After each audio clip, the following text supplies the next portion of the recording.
Assalamu Walaikum. In this video, I will show you how to change text box shape in Adobe Captivate.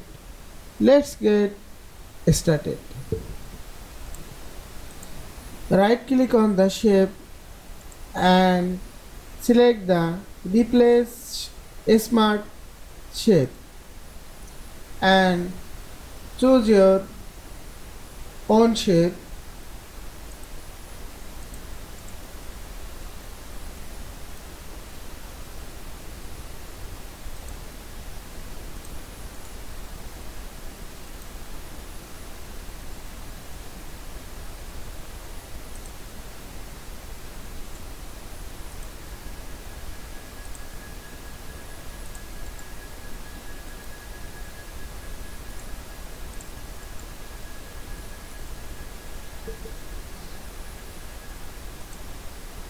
Just select a shape and right click on the shape and go to the replace smart shape and choose your own shape.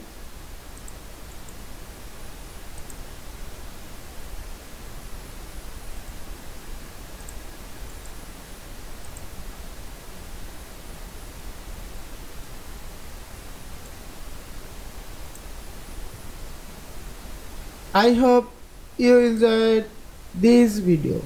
Please subscribe to my channel, like, comments and share. Thanks for watching.